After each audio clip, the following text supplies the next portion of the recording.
Bonjour à tous et bienvenue sur Télébilingue pour Info Été. Cette semaine est dédiée à l'histoire ouvrière de la région. Il y a 100 ans exactement, Bienne basculait dans une majorité de gauche avec l'élection de Guido Müller à la mairie. Depuis, la cité zélandaise est toujours restée majoritairement socialiste. Et cette tendance politique se ressent également dans son apparence. Pour en parler aujourd'hui, notre invitée est Anne-Valérie Zuber. Elle est historienne au Nouveau Musée Bienne et prépare en ce moment une exposition sur Bienne la Rouge. Avant de la rejoindre vers la Maison du Peuple, je vous propose de retrouver l'actualité du jour. De retour à Bienne sur la place Guisan, un lieu stratégique et symbolique pour Bienne. Anne-Valérie Zuber, bonjour, merci de nous recevoir. On se trouve d'un côté, il y a la Maison du Peuple et de l'autre, l'Hôtel Élite. Quel symbole?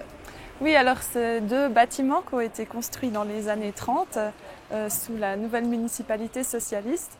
Et effectivement, c'est assez intéressant de voir cette opposition entre une Maison du Peuple qui est consacrée plutôt à recevoir des réunions entre les syndicats, le mouvement ouvrier, et qui est construit par une coopérative d'ouvriers pour pouvoir avoir en fait cet endroit pour se réunir.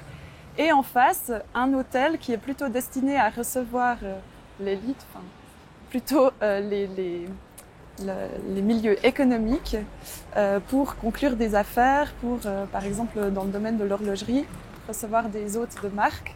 Et donc on voit deux conceptions du monde qui se font face en fait.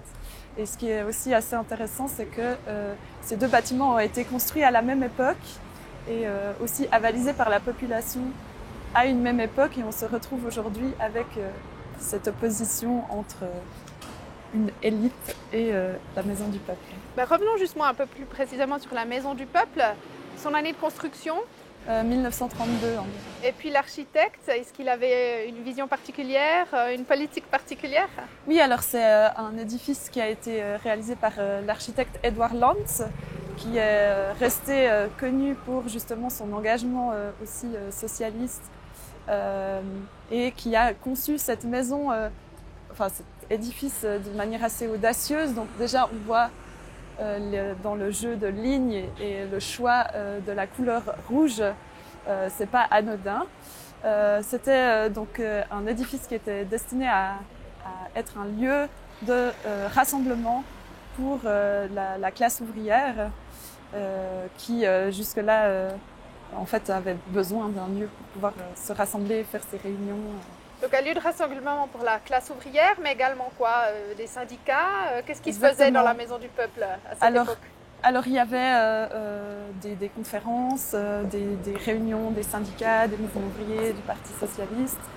En fait, il y avait aussi un restaurant, quelques chambres aussi d'hôtels pour accueillir des personnes. Et voilà, ça se voulait vraiment un endroit pour se rassembler autour de ces questions de la classe ouvrière. Le mouvement ou la politique socialiste de Bienne a influencé l'urbanisme. Ici, la rue de la Gare, Anne-Valérie Zuber, vous pouvez me parler de son évolution? Oui, alors comme on voit ici, il y a la gare de Bienne qui a été déplacée, inaugurée au début des années 20, ce qui a laissé place en fait à tout un espace en friche que les autorités voulaient aménager. Et donc, il y a eu un concours d'idées sur comment cet aménagement devait se passer et des règles assez strictes sur la forme que devaient prendre ces bâtiments qui allaient être édifiés à cet endroit, avec aussi la volonté de se tourner vers une architecture résolument moderne, donc peu de fioritures, pas de balcons, donc maintenant pour cette partie de la gare. Au fil des années 30-40, on a abouti à ce quartier qu'on connaît maintenant. Mais sur cette image, on voit bien justement comment la gare qui se trouvait d'abord vers la place Guisan, où on est ici en fait. Exactement, laisse ensuite vraiment un immense espace en friche au moment de l'édification de la nouvelle gare. On a un peu de la peine à s'imaginer aujourd'hui. Bienne la Rouge, c'est quoi exactement? Alors Bienne la Rouge, en fait, c'est l'expression qui désigne justement cette période où la municipalité était dirigée principalement par des socialistes On connaît le nom de Guido Müller, qui était en fait le maire de Bienne entre 1921 et 1947, et qui est en fait la figure la principale de cette période. C'est une municipalité qui a été élue dans un contexte très difficile de crise économique après la Première Guerre mondiale et qui a en fait été élue aussi sur un programme qui visait à améliorer la vie de tous les habitants de Bienne, y compris aussi les classes ouvrières, et qui donc s'est aussi distingué par tous les édifices qui ont été bâtis durant cette époque, avec cette volonté de donner un visage nouveau, de se démarquer du passé. Et c'est ce qu'on constate encore aujourd'hui, par exemple, sur cette place Bizan.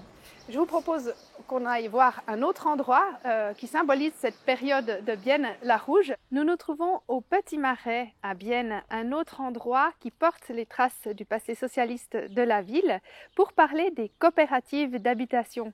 Anne-Valérie Zuber, comment sont nées ces coopératives? Alors, c'est des bâtiments qui ont été construits pendant à la fin des années 20 par l'architecte Edward Lanz, et avec cette volonté d'offrir à la population ouvrière des logements de meilleure qualité, avec par exemple ce qui était nouveau pour l'époque, des sanitaires pour chaque appartement, une buanderie, une cuisine, une salle à manger, enfin vraiment offrir une qualité de vie basée sur un idéal de la cité-jardin. Donc ici on a en fait une coopérative où ce sont des maisons mitoyennes avec chaque famille qui dispose aussi de son jardin potager, donc un avantage. On se souciait du bien-être de l'ouvrier. Exactement, enfin en tout cas c'était la volonté de cette coopérative et de l'architecte qui a construit, et aussi de la municipalité qui a soutenu beaucoup la construction de nouvelles coopératives d'habitation pendant cette époque, en offrant un droit de superficie, donc la possibilité de construire sur des terrains qui appartiennent à la commune, et puis en soutenant aussi ponctuellement financièrement ce genre d'initiative. Et pourquoi ici au Petit Marais, c'était quand même assez éloigné du centre? Alors ça faisait donc partie des terrains à disposition de la ville. C'est vrai que c'est intéressant en fait de constater que finalement le seul lieu emblématique de la classe ouvrière au centre-ville, c'est la Maison du Peuple qu'on a vue tout à l'heure, tandis que les habitations sont un peu en marge du centre.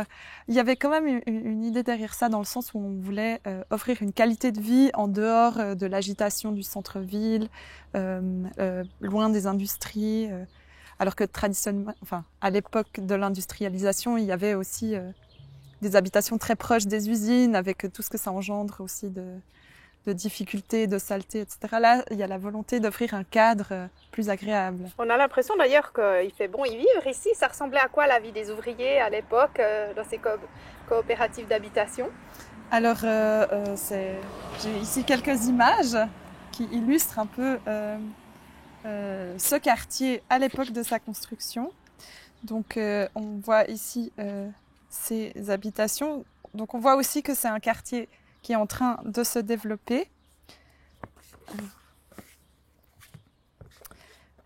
C'était des maisons qui étaient destinées à être louées plutôt à des familles nombreuses, parce qu'en fait la crise du logement, la problématique, c'était qu'il y avait trop peu d'espace en fait dans les appartements du centre-ville. Et ici, des illustrations de tous ces équipements modernes qui offrent en fait le confort moderne à ces familles, et qui étaient du coup très valorisés.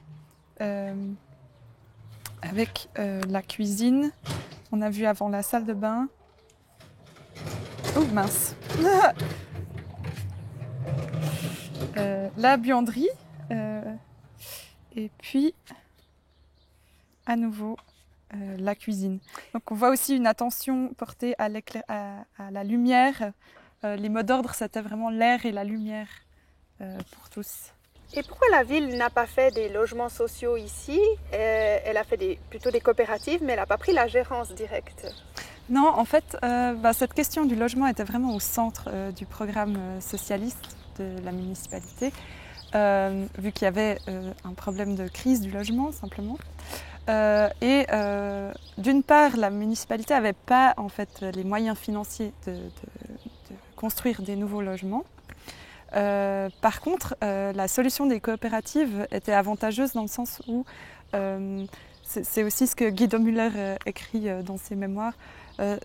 Pour eux, ça donne, en fait, ils y voyaient une fonction aussi formatrice pour les ouvriers de se responsabiliser, de créer leurs propres projets. Donc on voit aussi, d'une part, l'avantage pour les autorités d'encourager des projets qui se gèrent ensuite de manière autonome, avec tous ces idéaux justement de la vie bonne pour la population ouvrière. Et puis en parallèle, une transmission de valeurs qui peuvent être aussi interprétées comme des valeurs plus bourgeoises, de Heimat, d'être ancré dans un endroit, et puis de responsabilisation des individus. Merci beaucoup Anne-Valérie Zuber. On va se quitter dans le calme et le confort des coopératives d'habitation ici au Petit Marais à Bienne. Et nous, on se retrouvera demain dans le Jura bernois avec un thème, c'est le rôle de l'immigration dans le développement de l'industrialisation de la région. Info été pour aujourd'hui, c'est terminé. Bonne continuation sur Télébilingue.